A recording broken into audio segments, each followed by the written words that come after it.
ಈ ಸ್ನೇಹಿತರಿಗೋಸ್ಕರ ಸಿನಿಮಾ ನಿರ್ಮಾಣಕ್ಕೆ ಬಂದರೆ ಒಂದಿಷ್ಟು ಪ್ರತಿಭೆಗಳನ್ನು ನೀವು ಶುರು ಮಾಡ್ತಾಯಿದ್ದೀರಿ.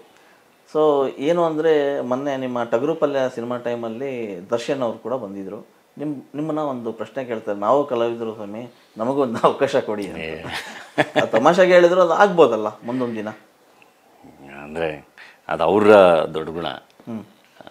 ಆಮೇಲೆ ಅವರು ಅಷ್ಟೇ ಯಾವಾಗಲೂ ಸ್ವಲ್ಪ ಬೈದು ಎಲ್ಲ ಹೇಳ್ತಿರ್ತಾರೆ, ಹುಷಾರು, ನೋಡ್ಕೋ, ಕರೆಕ್ಟಾಗಿ ಬಿಸ್ನೆಸ್ ಮಾಡ್ಕೋ, ಪಿಕ್ಚರ್ ಪ್ರೊಡ್ಯೂಸ್ ಮಾಡ್ತಿದ್ಯಾ, ಆ್ಯಕ್ಟ್ರಾಗಿ ಪ್ರೊಡ್ಯೂಸ್ ಮಾಡ್ತಿದ್ಯಾ, ಒಳ್ಳೇದಾಗಬೇಕು ಅಂತೆಲ್ಲ. ಅವ್ರಂಗೆ ಹೇಳಿದ್ರು ಅಂದ ತಕ್ಷಣ ಅದು ಆಗಲ್ಲ. ಅಂದರೆ ಎಕ್ಸ್ಪೆಕ್ಟೇಷನ್, ಫ್ಯಾನ್ಸ್ ಎಕ್ಸ್ಪೆಕ್ಟೇಷನ್ ಇದ್ದೇ ಇರುತ್ತಲ್ವ. ಡಾಲಿ ಸರ್ಗೆ ದರ್ಶನ್ ಹೇಳಿದ್ರು ಅಂತಂದ್ರೆ ಮುಂದೆ ಅದು ನಿರೀಕ್ಷೆ ಮಾಡ್ಬೋದು ಅಂತೇಳಿ. ಯಾಕಾಗಲ್ಲ? ಸಣ್ಣ ಪುಟ್ಟ ಮಾಡಿದ್ರೆ ದೊಡ್ಡದು ಯಾಕಾಗಲ್ಲ? ಒಂದು ಹೆಜ್ಜೆ ಮುಂದಿಡೋದು ಅಷ್ಟೇ, ಮನಸ್ಸು ಅಷ್ಟೇ ಅಲ್ವಾ ಮುಖ್ಯ? ಅಲ್ಲ, ಅವ್ರು ಆ್ಯಕ್ಚುಲಿ ಅದು ಅವರು ನಮಗೆ ಚಾನ್ಸ್ ಕೊಡಬೇಕು. ನಾನು ಹೇಳಿದ್ದು ಅವಕಾಶ ಕೊಡಿ ಅಂದರೆ ಅವ್ರು ನಮಗೆ ಚಾನ್ಸ್ ಕೊಡಬೇಕು. ಪ್ರೊಡಕ್ಷನ್ ಮಾಡಿದ್ರೆ ನೀವು ಪ್ರೊಡಕ್ಷನ್ ಮಾಡಿ, ನಾನು ಕೆಲಸ ಮಾಡ್ತೀನಿ ಅನ್ನೋ ಅರ್ಥ. ಅದೇ ಹೇಳ್ತಿರೋದು, ಅವ್ರು ನಮಗೆ ಅವಕಾಶ ಕೊಡಬೇಕು.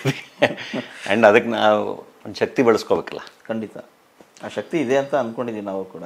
ಇಲ್ಲ, ಮುಂದೆ ಅದು ಇನ್ನೂ ಸ್ವಲ್ಪ ದೊಡ್ಡದಾಗಿ ಆಗಲಿ ಅಂತ ಹೇಳಿ. ಸರ್, ನಮಗೆ ಡಾಲಿನೂ ಗೊತ್ತು, ಧನಂಜಯ ಗೊತ್ತು, ಅದರ ಆಚೆಗೆ ಒಂದಿಷ್ಟು ವಿಷಯಗಳು ಇರ್ತವೆ ಗೊತ್ತಾ? ಧನಂಜಯ ಅವರ ವಿಷಯಗಳು ಅಂದರೆ ಹಿಂದೆ ರಂಗಭೂಮಿ ಮತ್ತು ಒಂದಿಷ್ಟು ಗೆಳೆಯರು, ಅವರ ಒಡನಾಟ, ಅದ್ರ ಬಗ್ಗೆ ಒಂಚೂರು ಹೇಳ್ಬೋದಾ? ಚಂದ. ಈಗ ಮೊನ್ನೆನೂ ರಂಗೋತ್ಸವಕ್ಕೆ ಹೋಗಿದ್ದೆ.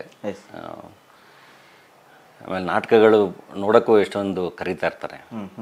ಮಿಸ್ ಮಾಡ್ಕೊತೀವಿ ಅಂತ ನಾಟಕ ನೋಡೋಕೆ ಹೋಗೋಕ್ಕಾಗ್ತಿಲ್ಲ. ಡೆಫಿನೆಟ್ಲಿ ಸ್ಟೇಜ್ ಎಕ್ಸ್ಪೀರಿಯನ್ಸ್ ಅದ್ಭುತ ಯಾವಾಗಲೂ. ನಾಟಕ ಮಾಡೋಕ್ಕೂ ಇಷ್ಟ. ಬಟ್ ಎಲ್ಲಿ ನಮಗೀಗ ಅದಕ್ಕೊಂದು 2 ತಿಂಗಳು ರಿಹರ್ಸಲ್ಸ್ ಮಾಡಬೇಕು, ರೆಡಿ ಆಗಬೇಕು.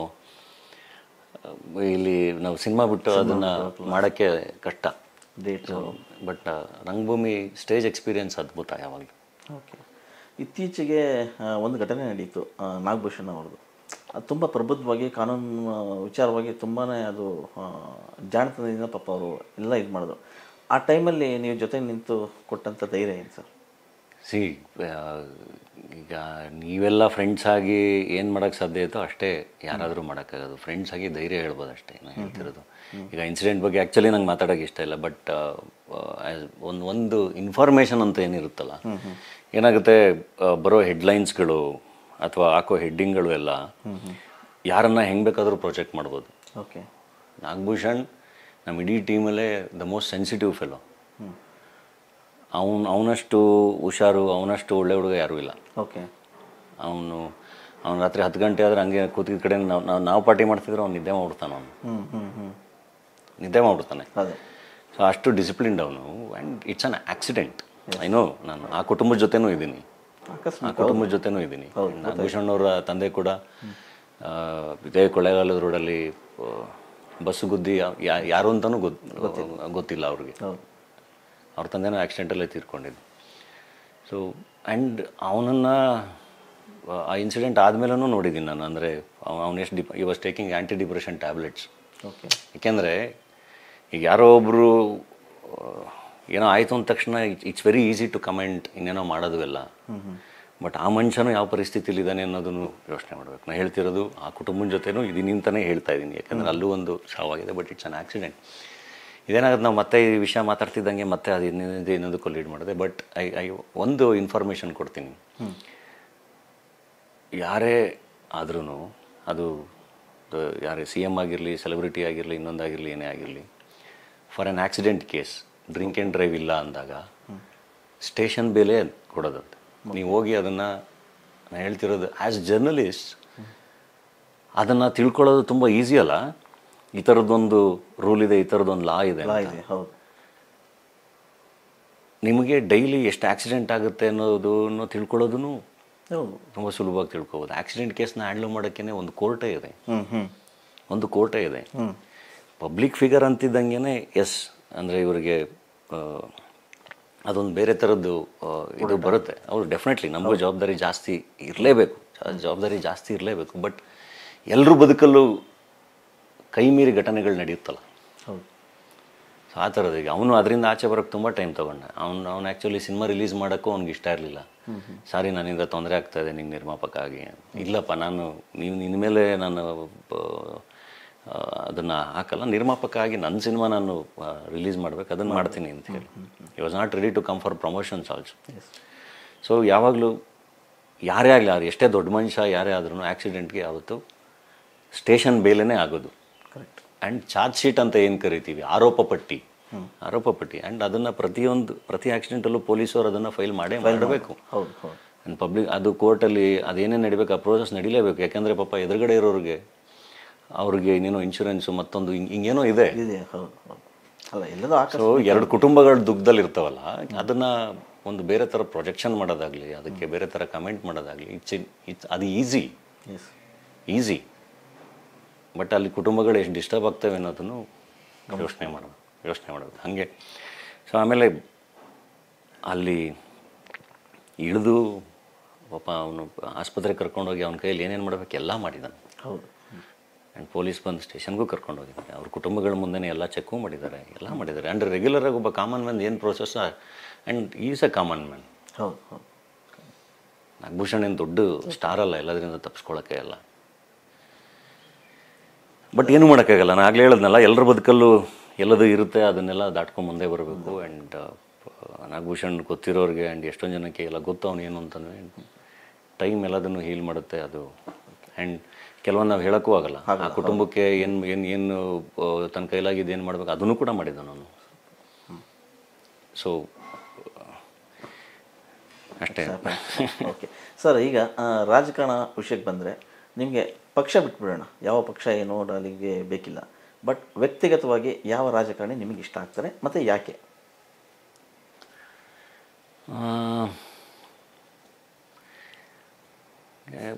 ಇದು ಉತ್ತರ ಹೇಳೋದು ಕಷ್ಟ, ತುಂಬ ಕಷ್ಟದ ಪ್ರಶ್ನೆ. ಯಾವ ರಾಜಕಾರಣಿ ಅನ್ನೋದಕ್ಕಿಂತ ಐ ಥಿಂಕ್ ನಮ್ಮ ಮಾಸ್ ಲೀಡರ್ಗಳು ಯಾರ್ಯಾರು ಇದ್ರಲ್ಲ, ಅಂದರೆ ಐ ಥಿಂಕ್ ಇವತ್ತಿನ ಯಂಗ್ಸ್ಟರ್ಸು ಅವ್ರುಗಳಿಂದೆಲ್ಲ ಕಲಿಬೇಕಾ ಅಂತ. ಅಂದರೆ ನಾನು ನೋಡಿರಂಗೆ ಅವರೆಲ್ಲರೂ ಅವರ ಐಡಿಯಾಲಜಿಗಳು ಇನ್ನೊಂದು ಮತ್ತೊಂದು, ಅಂದರೆ ಪಕ್ಷಗಳು ಎಲ್ಲ ಬೇರೆ ಬೇರೆ ಇರ್ಬೋದು. ಬಟ್ ತುಂಬ ಕಾಂಟ್ರಿಬ್ಯೂಟ್ ಮಾಡಿದ್ದಾರೆ ಅಂತ ಅನಿಸುತ್ತೆ ನನಗೆ. Okay, definitely. ಅದು ನಾನು ಹೆಸರು ತೊಗೋಬೇಕು ಅಂದರೆ ಒಂದು 4-5 ಜನ ಲೀಡರ್ಗಳೇನು, ಜಾಸ್ತಿ ಲೀಡರ್ಗಳನ್ನೇ ತೊಗೋಬೇಕಾಗುತ್ತೆ. ನಾವು ಚಿಕ್ಕ ಹುಡುಗರಿಂದ ನೋಡಿರಂಗೆ ಅವರು ಅಂದರೆ ಪರ್ಸ್ನಲಾಗಿ ಒಬ್ರೊಬ್ರದ್ದು ಜರ್ನಿನೂ ಆ್ಯಕ್ಚುಲಿ ಸಿನಿಮಾಗಳು ಮಾಡ್ಬೋದು. ಓಕೆ, ಆಗುತ್ತೆ ಖಂಡಿತ. ದೇವೇಗೌಡರಿರಲಿ, ಸಿದ್ದರಾಮಯ್ಯನವ್ರು ಇರಲಿ, ಯಡಿಯೂರಪ್ಪನವ್ರು ಇರಲಿ, ಡಿ ಕೆ ಶಿ ಅವರು, ಡಿ ಕೆ ಶಿ, ಅಂದರೆ ಎವ್ರಿ ಒನ್, ಅಂದರೆ ಎಲ್ಲರೂ ಅವ್ರವ್ರೊಂದು ಜರ್ನಿಲಿ ಬಂದಿದ್ದಾರೆ. ಕರೆಕ್ಟ್, ಅವರು ಕೂಡ ಸಾಕಷ್ಟು ಶ್ರಮಿಸಿದ್ದಾರೆ.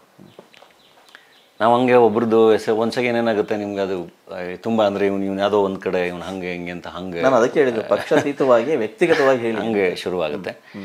ನನಗೆ ಅಲ್ಟಿಮೇಟ್ಲಿ ನಿಮಗೆ ಯಾವಾಗಲೂ ಸೊಸೈಟಿಲಿ ನಿಮಗೆ ಹೈರಾರ್ಕಿಲಿ ಕೊನೆಯಲ್ಲಿ ಇರ್ತಾರಲ್ಲ, ಅವ್ರಿಗೆ ಕೆಲಸ ಮಾಡೋರು ಒಳ್ಳೆ ನಾಯಕರುಗಳು ಅಂತ. Correct correct. ಅದು ಅವ್ರು ಯಾವ ಪಕ್ಷದವರು ಇರಲಿ, ಕೆಳ ಹಂತದವ್ರಿಗೆ ಅವ್ರುಗಳಿಗೆ ಅಂದರೆ ಅಲ್ಲಿವರೆಗೂ ರೀಚ್ ಆಗಬೇಕು, ಅವ್ರ ಬದುಕುಗಳು ಚೆನ್ನಾಗಾಗಬೇಕು. ಆ ಥರ ಕೆಲಸ ಮಾಡ್ತಾರಲ್ಲ ಅಂಥವ್ರು ಲೀಡರ್ಸ್ಗಳು ಇಷ್ಟ ಆಗ್ತಾರೆ. And I would love to support such leaders. ನಿಮ್ಗೆ ಏನಾಗುತ್ತೆ, ಈಗ ನಮ್ಮದೇ ಎಲ್ಲರೂ ಬದುಕುಗಳನ್ನ ತೊಗೊಂಡ್ರೆ, ಈಗ ನಾವು ಎಲ್ಲ ಲೋಯರ್ ಮಿಡಲ್ ಕ್ಲಾಸು, ಅಲ್ಲಿಂದ ಏನೋ ಬಂದು ಅವತ್ತಿಗೆ ಇದ್ದಿದ್ದ ಫೆಸಿಲಿಟೀಸ್ಗಳನ್ನ ಬಳಸ್ಕೊಂಡು ನಾವೆಲ್ಲರೂ ಇವತ್ತು ಇಲ್ಲಿವರೆಗೂ ಬಂದಿದ್ದೀವಲ್ವ. ಹೌದು ಹೌದು. ಸೊ ಇವತ್ತು ನಾವು ಯಾರಿಗೋ ಫೆಸಿಲಿಟೀಸ್ ಕೊಡಬೇಡಿ ಅಂತ ಹೇಳೋಕ್ಕಾಗಲ್ಲ. ನಾವು it's our duty to pay taxes, ಇನ್ನೊಂದು ಮತ್ತೊಂದು ಎಲ್ಲದೂ.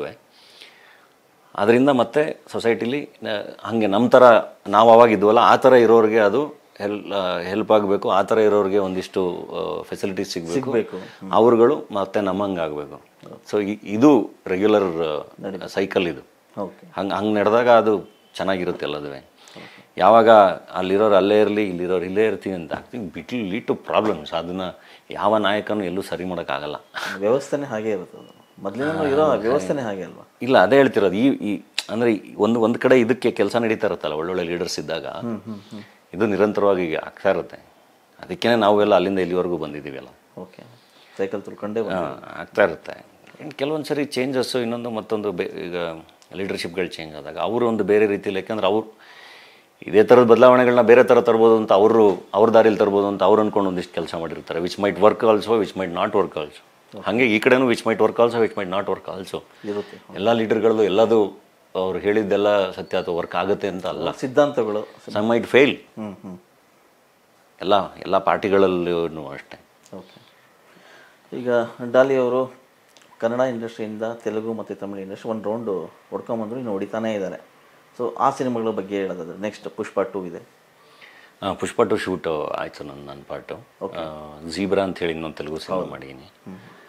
ಮಲ್ಟಿಸ್ಟಾರ್ ಫಿಲ್ಮ್ ಅದು, ನಾನು ಮತ್ತು ಸತ್ಯದೇವ್ ತೆಲುಗು. ಅದು ಬಿಟ್ಟರೆ ಕನ್ನಡದಲ್ಲಿ ಪರಮೇಶ್ವರ್ ಗುಂಡ್ಕೊಳ್ಳೋರ ಡೈರೆಕ್ಷನಲ್ಲಿ ಒಂದು ಆಗ್ತಾಯಿದೆ. ತುಂಬ ಹೆಮ್ಮೆಯಿಂದ ಹೇಳ್ಬೋದು. ಒಂದು ಒಳ್ಳೆ ಅದ್ಭುತವಾದ ಸಬ್ಜೆಕ್ಟ್, ಒಳ್ಳೆ ರೈಟಿಂಗ್ ಇರೋ ಸಿನಿಮಾ, ಸಾಕತೆ. ಈಗ ನೀವು ರೈಟ್ರು, ಅವರು ರೈಟ್ರು, ಇನ್ನೂ ಸ್ವಲ್ಪ ಚೆನ್ನಾಗಿ ಆಗ್ಬೋದು ಆ ಸಿನಿಮಾ. ಇಲ್ಲ, ಅದೆಲ್ಲ ಅವ್ರದ್ದೇ, ನಾನು ಬರೀ ನಟ ಪಿಕ್ಚರ್ಗೆ. ತುಂಬ ಚೆನ್ನಾಗಿ ಬರೆದಿದ್ರು ಅವರು. ನನ್ನ ಕತೆ ಕೇಳಿದಾಗಿಂದ ಆ್ಯಂಡ್ ಈವನ್ ಫಿಲ್ಮ್ ಎಕ್ಸಿಕ್ಯೂಷನ್ ಅಂತ ಬಂದಾಗ ಜಿಯೋ ಸ್ಟುಡಿಯೋಸ್ ಪ್ರೊಡಕ್ಷನ್ ಅದು. ಹೌದು, ತುಂಬ ಚೆನ್ನಾಗಿ ಸಿನಿಮಾನೂ ಕೂಡ ಕಟ್ಟಿದ್ದಾರೆ. ಒಂದು ಒಳ್ಳೆ ಫ್ರೆಶ್ ಸಿನಿಮಾ ಆಗುತ್ತೆ. ಯಾವ ಹಂತದಲ್ಲಿದೆ? ಫ್ಯಾಮಿಲಿ ಮಾಸ್ ಎಂಟರ್ಟೈನರ್ ಕೂಡ ಆಗುತ್ತೆ. Okay, super. ಚೆನ್ನಾಗಿದೆ. ಶೂಟಿಂಗ್ ಮುಗ್ದಿದೆ. ಅದು ನಾವೇನು ಅಂದರೆ ಶೂಟಿಂಗು ಎಲ್ಲ ಮುಗಿಲಿ, ಅದಾದಮೇಲೆ ಪ್ರಮೋಷನು ಇದೆಲ್ಲ ಆಮೇಲೆ ಶುರು ಮಾಡೋಣ ಅಂಥೇಳಿ. ಯಾಕೆಂದರೆ ಅವ್ರ ನಂಬಿಕೆ ಏನು ಅಂದರೆ ನನ್ನ ಹತ್ರ ಒಂದು ಒಳ್ಳೆ ಪ್ರಾಡಕ್ಟ್ ಬಂದ ಮೇಲೆ ನಾನು ಜಗತ್ತಿಗೆ ಹೇಳ್ತೀನಿ ಅನ್ನೋದು ಪರಮ್ ಅವ್ರ ನಂಬಿಕೆ. ಈಗ ನಮ್ಮ ನಂಬಿಕೆಗಳು ಹೆಂಗೆ ಅಂದರೆ ಶುರು ಮಾಡಿದಾಗಿಂದ ಜಗತ್ತಿಗೆ ಆ ಪ್ರಾಡಕ್ಟ್ ಬಗ್ಗೆ ಹೇಳ್ತಾನೆ ಇರಬೇಕು ಅನ್ನೋದು. ಸೊ ವಿಚ್ ಈಸ್ ಈಗ ಅವ್ರ ದಾರಿಯಲ್ಲಿ which is good also. And ಅವರು ತುಂಬ ಅದ್ಭುತವಾದ, ಅಂದರೆ ನಾವು ಹೇಳ್ತಿರೋದು ಈಗ ಒಂದು ಚಾನಲ್ಗಳಲ್ಲಿ ಇದು ಎಲ್ಲ ತುಂಬ ಸಕ್ಸಸ್ಫುಲ್ ಪರ್ಸನ್ ಅವರು ಕಂಡರ್. ಹೌದು. ಸೊ ಈ ನೋಸ್ ಬೆಟರ್ ಪ್ರಮೋಷನ್ಸು ಇನ್ನೊಂದು ಮತ್ತೊಂದೆಲ್ಲ. ಸೊ ಈಗ ಪ್ರಾಡಕ್ಟ್ ಒಂದು ಒಳ್ಳೆ ಕಂಟೆಂಟ್ ರೆಡಿ ಮಾಡ್ಕೊಂಡು ಆಮೇಲೆ ಶುರು ಮಾಡ್ತೀನಿ ಅಂತ ಹೇಳಿ ಇವಾಗ ಅದ್ರ ಬಗ್ಗೆ ಅಂದರೆ ಅದ್ರದ್ದೊಂದಿಷ್ಟು ಕಂಟೆಂಟು ಇನ್ನೊಂದು ಏನು ಮಾಡಬೇಕು ಅನ್ನೋ ಡಿಸ್ಕಷನ್ ನಡೀತಾ ಇದೆ. ಬಟ್ ತುಂಬ ಚೆನ್ನಾಗಾಗಿದೆ ಸಿನಿಮಾ. ಆ್ಯಂಡ್ ಉತ್ತರಾಖಂಡ ಶೂಟ್ ಶುರು ಆಗಬೇಕು. ಶಿವಣ್ಣ ಮಾಡ್ತೀರ ಜೊತೆಗೆ. ಹೌದು, ಉತ್ತರಾಖಂಡದಲ್ಲಿ ನಿಮ್ಮ ಮತ್ತು ರಮ್ಯ ಅವರ ಕಾಂಬಿನೇಷನ್ ಆ ಸಿನಿಮಾ ಏನು, ಆ ಎಕ್ಸ್ಪೀರಿಯನ್ಸ್ ಹೆಂಗಿತ್ತು ರಮ್ಯ ಅವರ ಜೊತೆ? ಇಲ್ಲ, ಇನ್ನೂ ಶೂಟು ನಡಿಬೇಕು ಜೊತೆ ಎಲ್ಲ. ಓಕೆ. ಸರಿ, ಎಲ್ಲ ಸರಿ. ಒಂದು ಪರ್ಸ್ನಲ್ ಕ್ವೆಶನ್ ನಾನು ಕೇಳಬೇಕು ಅಂತ, ನಿಮ್ಮ ಸ್ನೇಹಿತರಿಗೆ ಇರೋರಿಗೆಲ್ಲ ಮದುವೆ ಆಗೋಯ್ತು, ಡಾಲಿ ಮದುವೆ ಯಾವಾಗ ಆಗ್ತಾರೆ? ಅಥವಾ ಡಾಲಿಗೆ ಯಾವುದಾದ್ರೂ ಲವ್ ಆಗಿದೆಯಾ? ಅಂದರೆ ಡಾಲಿಗೆ ಸಾಕಷ್ಟು ಜನ ಲವ್ ಮಾಡೋರು ಇದ್ದಾರೆ, ಆದರೆ ಡಾಲಿ ಯಾರನ್ನಾದ್ರೂ ಲವ್ ಮಾಡಿದಾರಾ? ಈ ಪ್ರಶ್ನೆ ನಮ್ದಲ್ಲ, ಫ್ಯಾನ್ಸ್ದು. ಅದಕ್ಕೊಂದು ಸ್ಪಷ್ಟನೆ ಕೊಟ್ಬಿಡಿ. ಪರ್ಸ್ನಲ್ ಲೈಫು ಇವಾಗ ಕಟ್ಕೋಬೇಕು ಅಂತ ಆಗಲೇ ಹೇಳಿದ್ನಲ್ಲ. ಓಕೆ. ಇವಾಗ ಒಂಚೂರು ತಲೆಯಲ್ಲಿ ಯೋಚನೆ ಮಾಡ್ತಾ ಇದ್ದೀನಿ, ನೋಡೋಣ. ಲವ್ ಮಾಡೋದಕ್ಕೆ ಅಥವಾ ಮದುವೆ ಆಗ್ಲಿಕ್ಕೆ? ಲವ್ ಮಾಡೋದಕ್ಕೆ ಯೋಚನೆ ಮಾಡ್ತಿದ್ದೀರಾ? ಗೊತ್ತಿಲ್ಲ. ಅದು ಈಗ ಕೆಲವೊಂದು ಅದು ಜೀವನದಲ್ಲಿ ಗಟ್ಸ್ಬೇಕದು. ನಾವು ಸಡನ್ ಆಗಿಲ್ಲ, ನನಗೆ ಇವಾಗ ಎಲ್ಲ ಕೇಳ್ತಿದ್ದಾರೆ, ನಾನು ಆಗಬೇಕು ಅಂತ ನಾನು ಆಗಕ್ಕೋಗಿ ಮತ್ತಲ್ಲೇನೋ ಎಡವಟ್ಟು ಮಾಡ್ಕೊಂಡು ಅದೆಲ್ಲ ಹಿಂಸೆ. ವಿಚಾರದಲ್ಲಿ ಮನೇಲಿ ಪ್ರೆಷರ್ ಇದೆ, ಡಿಸಿಷನ್ ಅಲ್ವಾ? ಡೆಫಿನೆಟ್ಲಿ ಪ್ರೆಷರ್ ಇದೆ. ಓಕೆ. ಪಾಪ ನಮ್ಮಪ್ಪ ಈ ಏಜಲ್ಲಿ ನನ್ನ ಮಗಂಗೆ ಮದುವೆ ಆಗಲಿ ಅಂದ್ಬಿಟ್ಟು ಪ್ರತಿ ಸೋಮವಾರ ಅಲ್ಲಿ ಜಯಂಕರ್ ಸಿದ್ದಪ್ಪನ ಬೆಟ್ಟ ತಿಳಿತಾವ್ರೆ ನೋಡಿ. ಮತ್ತು ಆ ಕಾರಣಕ್ಕೆ ಅದು ನನಗೆ ಟೆನ್ಷನ್. ಮದುವೆ ಲವ್ ಮಾಡಿರೋ ವಿಷಯನಾದ್ರೂ ಹೇಳ್ಬಿಡಿ, ಅಪ್ಪ ಯಾವ್ದಾದ್ರು ಇದ್ರೆ ಇದ್ದಿದ್ರೆ ಖಂಡಿತ ಹೇಳಿ, ಇಷ್ಟ ಮದುವೆನೇ ಆಗ್ಬಿಟ್ಟಿರ್ತಾ ಇದೆ. ಯಾಕಂದ್ರೆ ಸ್ಪಷ್ಟವಾಗಿ ಯಾವ ಲವ್ ಇಲ್ಲ, ಯಾವ ಮಾಡಿಲ್ಲ, ಇನ್ನೂ ಶುರು ಮಾಡಬೇಕು ಅಂತ. ಡೆಫಿನೆಟ್ಲಿ ಅದ್ರ ಬಗ್ಗೆ ಒಂದು ಕ್ಲಾರಿಟಿ ಬಂದಾಗ ಖಂಡಿತ ಹೇಳ್ತೀನಿ. ಓಕೆ. ಟಗರಿನಲ್ಲಿ ಒಂದು ಡೈಲಾಗ್ ಬರುತ್ತೆ, ಬೆಳೆಸಿದ್ದೆಲ್ಲ ಗುರು ಬೆಳೆದಿದ್ದು ಅಂತ. ನಾನು ಹೊಡೆದೆ, ನಾನು ಹಿಡ್ದೆ ಇಲ್ಲ, ಬಟ್ ಹೆಸರು ಮಾಡ್ಕೊಂಡಿದ್ದು ಅವರು. ಇದೇನಾದ್ರು ಪರ್ಟಿಕ್ಯುಲರ್ ಯಾರಿಗಾದ್ರೂ ಹೇಳಬೇಕಂತ ಇತ್ತಾ ಡೈಲಾಗ್, ಅದು ಸಿನಿಮಾದಲ್ಲಿ ಬಂದಿತ್ತು? ಇಲ್ಲ, ಅದು ನಮ್ಮ ಮಾಸ್ತಿಯವರು ಮತ್ತು ಸೂರಿ ಸರ್ ಅವರು ಬರೆದಿದ್ದು. ಆದರೆ ಅದು ಟಗರು ಎಸ್ಪೆಷಲಿ ನಾವು ತುಂಬ ಡಿಸ್ಕಷನ್ನೇ ಮಾಡಿಲ್ಲ. ಸೂರಿ ಸರ್ ಅವರೊಂದು ಬರ್ಕೊಂಡು ಒಂದು ಲೈನ್ ಹೇಳ್ಕೊಂಡು ಅವ್ರು ಹೇಳಿದ್ದು, ಅಂದರೆ ಸೀನ್ಗಳನ್ನ ತುಂಬ ಅದ್ಭುತವಾಗಿ ಕಟ್ಟೋರು, ಎಕ್ಸ್ಪ್ಲೇನ್ ಮಾಡೋರು. ನೀವು ಏನು ಮಾಡ್ತೀರಾ ಮಾಡಿ, ನಾನು ಶೂಟ್ ಮಾಡ್ತೀನಿ ಅನ್ನೋರು. ತುಂಬ ಚೆನ್ನಾಗಿ. ಯಾಕಂದರೆ ಕೆಲವು ಹೀರೋಗಳು ಹೇಳೋ ಡೈಲಾಗ್ಗಳು ಇನ್ಯಾರೋ ಹೀರೋಗೆ ಅಥವಾ ಇನ್ಯಾರೋ ಡೈರೆಕ್ಟರ್ ಕನೆಕ್ಟ್ ಆಗಿರೋದ್ರಿಂದ ನಾನು ಈ ಮಾತನ್ನು ಕೇಳಿದೆ ಅಷ್ಟೇ. ಯಾಕಂದರೆ ಒಂದು ಸ್ಪಷ್ಟನೆ ಕೊಟ್ಬಿಟ್ರೆ ಯಾರಿಗೋ ಇದಾ ಅಂತ ಅರ್ಥ ಆಗಿಬಿಡುತ್ತೆ. ಯಾಕಂದ್ರೆ ಸಾಕಷ್ಟು ಜನ ಈ ಡೈಲಾಗ್ ಯಾರಿಗೋ ಹೇಳಿದ್ದಾರೆ ಅನ್ನೋ ಥರ ಇರುತ್ತೆ. ಇಲ್ಲ, ಆ ಡೈಲಾಗ್ ಹೇಳ್ಬೇಕಾದ್ರೆ ನಮ್ಗೆ ಅದು ಐಡಿಯಾನೂ ಇರಲಿಲ್ಲ, ಅದರಿಂದ ಯಾವ ಉದ್ದೇಶನೂ ಇರಲಿಲ್ಲ. ಬಟ್ ಅದೇ ಹೇಳ್ತಿರೋದು ನಿಮಗೆ, ಡಾಲಿ ಅನ್ನೋ ಒಂದು ಪಾತ್ರದ ಜೊತೆಗೆ ಧನಂಜಯಂದು ಒಂದು ಜರ್ನಿನೂ ಇತ್ತಲ್ಲ. S, correct. ಸೊ ಆ ಜರ್ನಿಗೆ ಕೆಲವೊಂದು ಸಂಭಾಷಣೆಗಳು ಕನೆಕ್ಟ್ ಆದಾಗ ಅದು ಆಡಿಯನ್ಸ್ ತುಂಬ ಚೆನ್ನಾಗಿ ಎಂಜಾಯ್ ಮಾಡಿದ್ದಾರೆ ಅಷ್ಟೇ. ಸರ್, ಜಯನಗರ 4th ಬ್ಲಾಕ್ ಅಲ್ಲಿಂದ ಇಲ್ಲಿಯವರೆಗೂ ಈ ಧನಂಜಯ ಅವರ ಜರ್ನಿ ಒಂದು ಸರಿ ಹಿಂಗೆ ಹಿಂದೆ ತಿರುಗಿ ನೋಡಿದಾಗ ನಿಮ್ಗೆ ಅನಿಸಿದ್ದು ಸಂಭ್ರಮನ, ದುಃಖನ, ನೋವು, ಆ ನೆನಪುಗಳ ಬಗ್ಗೆ ಒಂದು ಲೈನಲ್ಲಿ ಹೇಳೋದಾದರೆ? ಈಗ ಒಂದು ಲೈನಲ್ಲಿ ಹೇಳೋಕ್ಕಾಗಲ್ಲ, ನಿಜ. ಚೆನ್ನಾಗಿತ್ತು. ಯಾಕೆಂದರೆ ಮೋಸ್ಟ್ಲಿ ಬರ್ತಿದ್ದಂಗೆ ಏನೋ ಆಗ್ಬಿಟ್ಟಿದ್ದಿದ್ರೆ, ಮೊದಲನೇ ಸಿನಿಮಾದಲ್ಲೇ ಇನ್ನೊಂದೇನೋ ಆಗ್ಬಿಟ್ಟಿದ್ರೆ ಮೋಸ್ಟ್ಲಿ ಇಷ್ಟರಲ್ಲಿ ಅದೇ ಹೇಳ್ತಿರೋದು, ಆ ಜರ್ನಿ ಹೆಂಗಿರೋದು ಗೊತ್ತಿರ್ತಿರ್ಲಿಲ್ಲ. ಎಲ್ಲಾದರೂ ಟೈಮ್ ತಗೊಳುತ್ತಲ್ಲ. ಚೆನ್ನಾಗಿತ್ತು. ಒಳ್ಳೆ ಒಂದು ಒಳ್ಳೆ ಅಂದರೆ ಹೇಳ್ತಿರೋದು, ಇಷ್ಟು ಬೇಗ ಆಗೋಯ್ತಾ, ಇಷ್ಟು ಬೇಗ ಇಷ್ಟೊಂದು ಟೈಮ್ ಆಗೋಯ್ತಾ, ಇಷ್ಟು ಬೇಗ ಇಷ್ಟೊಂದು ಸಿನಿಮಾ ಮಾಡಿದ್ವಾ ಅಂತ ಅನಿಸುತ್ತೆ. ಬಟ್ ಒಂದು ಟೈಮಲ್ಲಿ ಆವಾಗ ಅನ್ಸೋದು, ಏನಪ್ಪ ದಿನಗಳು ಇಷ್ಟೊಂದು, ವರ್ಷಗಳು ಇಷ್ಟೊಂದು ದೊಡ್ಡದು ಅಂತಲೂ ಅನ್ಸೋದು. ಏನೂ ಆಗ್ತಾ ಇಲ್ವಲ್ಲ ಅಂತ. ಇವಾಗ ಅದೆಲ್ಲ ಇಟ್ಸ್ ಓಕೆ ಅಂತ ಅನಿಸುತ್ತೆ ತಿರುಗಿ ನೋಡಿದಾಗ. It's part of life. ಎಲ್ಲರೂ ಬದುಕಲ್ಲೂ ಎಲ್ಲರೂ ಆ ಥರದ್ದು ಒಂದು ಜರ್ನಿ ಮಾಡಲೇಬೇಕು, ಅವನ್ನೆಲ್ಲ ದಾಟಲೇಬೇಕು. ಅದು ಯಾವ ಫೇಸಲ್ಲಿ ಅಥವಾ ಯಾವ ಏಜಲ್ಲಿ ಗೊತ್ತಿರಲ್ಲ, ಡೆಫಿನೆಟ್ಲಿ ದಾಟಬೇಕು. ಎಲ್ಲರೂ ದಾಟಲೇಬೇಕು. ಎಲ್ರಿಗೂ ಸ್ಟ್ರಗಲ್ಸ್ ಇದ್ದೇ ಇರುತ್ತೆ. ಸಾಕಷ್ಟು ಯೂತ್ಸು ಫ್ಯಾನ್ಸ್ಗಳು ಧನಂಜಯ ಅವರ ಸ್ಟೇಟಸ್ನ ಕೊಡ್ತಾರೆ, ಇನ್ಸ್ಪಿರೇಷನ್ ಅಂತೇಳಿ. ಅವ್ರಿಗೆಲ್ಲ ಏನು ಹೇಳಕ್ಕೆ ಹೋಗ್ತೀರಿ ಸರ್? ಕೆಲಸ ಮಾಡಿ ಅಂತ.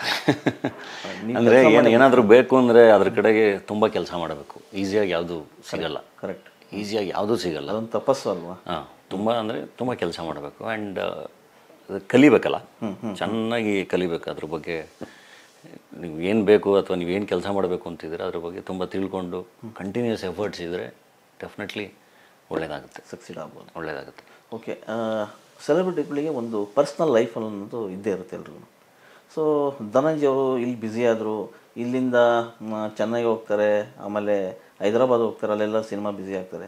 ಈ ಬ್ಯುಸಿ ನಡುವೆ ಒಂದಿಷ್ಟು ಗೆಳೆಯರ ಜೊತೆಗೆ ಟೈಮ್ ಸ್ಪೆಂಡ್ ಹೆಂಗೆ ಮಾಡ್ತಾರೆ, ಆಮೇಲೆ ಬೇರೆ ಅದರ ಆಚೆಗೆ ಒಂದು ಟೈಮ್ ಇರುತ್ತಲ್ವ, ಅದನ್ನು ಹೇಗೆ ಸ್ಪೆಂಡ್ ಮಾಡ್ತೀರಿ? ಈಗ ಎಕ್ಸಾಂಪಲ್, ನೀವು ಕೂತ್ಕೊಂಡು ಹಾಡು ಬರಿತೀರಿ, ಎಷ್ಟೋ ಒಂದು ಗೀಚಿರೋ ಹಾಡುಗಳಲ್ಲಿ ಸಾಕಷ್ಟು ಅರ್ಥ ಇದೆ. ಈಗ ಮೊನ್ನೆ ಸಂಬಂಧ ಬಗ್ಗೆ ಬರೆದ್ರಿ, ಟಗರು ಪಲ್ಯ. ಸೊ ಈ ಥರದ ಬರೆಯುವಾಗ ಅಥವಾ ಬರಿಬೇಕಾದ್ರೆ ಆ ಸಮಯನ ಹೆಂಗೆ ಇದು ಮಾಡ್ತೀರಿ? ಆಮೇಲೆ ಸಂಬಂಧಿಕರ ಜೊತೆ ಹೇಗೆ ಮಿಂಗಲ್ ಆಗ್ತೀರಾ? ಎಷ್ಟು ಟೈಮ್ ಕೊಡ್ತೀರಾ? ಅದೇ ಪರ್ಸ್ನಲ್ ಲೈಫ್ ಡೆಫಿನೆಟ್ಲಿ ನನಗೆ ಊರಿಗೆ ಹೋಗ್ಬೇಕು, ನಂಗೆ ಸಡನ್ನಾಗಿ ತುಂಬ ಮಿಸ್ ಮಾಡ್ಕೊಂಡ್ಬಿಡ್ತೀನಿ ಮನೇನ. 100%. ಹೌದು. ಸೊ ತಂದೆ ತಾಯಿ ಅಜ್ಜಿ ಅಕ್ಕ ಎಲ್ಲ ಅಲ್ಲಿದ್ದಾರೆ. ಸೊ ಹೋಗ್ಬೇಕು. ನಂಗೆ ಫ್ಯಾಮಿಲಿ ನನಗೆ ತುಂಬ ಇಷ್ಟ.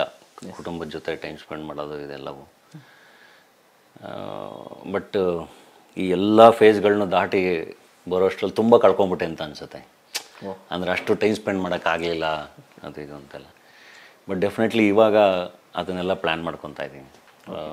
ಫ್ಯಾಮಿಲಿ ಜೊತೆ ಟೈಮ್ ಸ್ಪೆಂಡ್ ಮಾಡಬೇಕು. ಫ್ರೆಂಡ್ಸು ಡೆಫಿನೆಟ್ಲಿ ನಾನು ಫ್ರೆಂಡ್ಸ್ ಜೊತೆ ತುಂಬ ಟೈಮ್ ಸ್ಪೆಂಡ್ ಮಾಡಿದ್ದೀನಿ. ಯಾಕೆಂದರೆ ಇಲ್ಲಿ ಬೆಂಗಳೂರಿಗೆ ಬಂದಮೇಲೆ ಕಷ್ಟ ಸುಖ ಎಲ್ಲದಕ್ಕೂ ಫ್ರೆಂಡ್ಸ್ಗಳ ಜೊತೆನೇ ಅವರೇ ಆಗಿರೋದು, ಅವ್ರಗಳ ಜೊತೆನೇ ಇದ್ದಿದ್ದು ಎಲ್ಲ. ಆಮೇಲೆ ಒಂದಿಷ್ಟು ಟ್ರಾವೆಲ್ ಮಾಡಬೇಕು. ಅದನ್ನು ಇತ್ತೀಚೆಗೆ ಟ್ರಾವೆಲು ಮಾಡೋಕ್ಕೆ ಶುರು ಮಾಡಿದ್ದೀನಿ. ಆ್ಯಂಡ್ ಅದೇ ಪರ್ಸ್ನಲ್ ಲೈಫ್ ಆ್ಯಕ್ಚುಲಿ ತುಂಬ ಪ್ಲ್ಯಾನ್ ಮಾಡ್ಕೋಬೇಕು. ಇವಾಗ ಪ್ಲ್ಯಾನ್ ಮಾಡ್ತೀನಿ, ಇನ್ಮೇಲೆ ಪ್ಲ್ಯಾನ್ ಆಗ್ತದೆ ಪರ್ಸ್ನಲ್ ಲೈಫ್. Okay sir. ಇಂಡಸ್ಟ್ರಿಯಲ್ಲಿ ಸುದೀಪ್ ಸರ್ ಮತ್ತು ದರ್ಶನ್ ಸರ್ ಇಬ್ಬರು ನಿಮ್ಮನ್ನು ಕಂಡ್ರೆ ಪ್ರೀತಿ. ಒಂದು ಕಾರ್ಯಕ್ರಮದಲ್ಲಿ ನೀವು ಹಿಂದೆ ನಿಂತಿರ್ತೀರ, ಸುದೀಪ್ ಅವರು ಕೈ ಹಿಡಿದು ಮುಂದೆ ಕರ್ಕೊಂಬಂದು ನಿಲ್ಲಿಸ್ತಾರೆ. ಇದನ್ನು ನೀವು ಹೇಗೆ ಅರ್ಥೈಸ್ಕೊಳ್ತೀರಿ ಸರ್? ನಾನು ಆಗಲೇ ಹೇಳಿದ್ನಲ್ಲ, ನನಗೆ ಅದಕ್ಕಿಂತ ಖುಷಿ ವಿಚಾರ ಯಾವುದೂ ಇಲ್ಲ ಅಂತ. ಯಾಕೆಂದರೆ ತುಂಬ ಪ್ರೀತಿಯಿಂದ ತಪ್ಕೊತಾರೆ, ತುಂಬ ಪ್ರೀತಿಯಿಂದ ವಿಶ್ ಮಾಡ್ತಾರೆ. ಅದು ಯಾವಾಗಲೂ ಖುಷಿನೇ. ಯಾಕೆಂದರೆ ನಾನು ಅವ್ರನ್ನೆಲ್ಲರೂ ನೋಡಿ ಅಂದರೆ ಸೆಲೆಬ್ರೇಟ್ ಮಾಡಿಕೊಂಡು ಬಂದರು. ಸೊ ಅದು ಖುಷಿನೇ. ಅದೇ ಆ ಘಟನೆ ನೋಡಿದಾಗ ಅಥವಾ ಆ ಸನ್ನಿವೇಶ ನೋಡಿದಾಗ ಸಿಕ್ಕಾಪಟ್ಟೆ ವೈರಲ್ ಆಗ್ತದೆ. ಅವಾಗ ನಾವು ಅನಿಸ್ತದೆ, ನೀವು ಸಿನಿಮಾಗಳಲ್ಲಿ ಹೇಳ್ತಿದ್ದೆ ಬಡವ್ರ ಮಕ್ಕಳು ಬೆಳಿಬೇಕಪ್ಪ, ರೈತರ ಮಕ್ಕಳು ಕೂಡ ಬೆಳಿಬೇಕು ಅನ್ನೋದು. ಅದೆಲ್ಲ ಒಂಥರ ಕನೆಕ್ಟ್ ಆಗ್ತದೆ ಅಂತ ಅನಿಸ್ತದೆ. ಹೌದಲ್ಲ. ಅಂದರೆ ನಾನೇನೋ ನಾಚ್ಕೊಂಡು ಮುಜುಗರ ಪಟ್ಕೊಂಡು ಹಿಂದೆ ನಿಂತಿದ್ದೆ. ಹೌದು. ಹಂಗೆ ನಿಂತ್ಕೋಬೇಡ, ಬಾಯಲ್ಲಿ ಮುಂದೆ ನಿಂತ್ಕೊ ಮುಂದೆ ಅಂತ. ಆಮೇಲೂ ಹೇಳಿದ್ರು, ನಿಂಗೆ ದಡ್ಡ ನೀನು, ಅಷ್ಟು ಜನ ಪ್ರೀತಿಸೋರು ಹಂಗೆ ಕೂಗ್ತಿರ್ಬೇಕಾದ್ರೆ ಮುಂದೆ ನಿಂತ್ಕೋಬೇಕಲ್ವ ಬಂದು. ನೀನು ಹೋಗಿ ಹಿಂದೆ ಯಾಕೆ ಅಷ್ಟು ಇದು ಮಾಡ್ಕೊತೀಯ?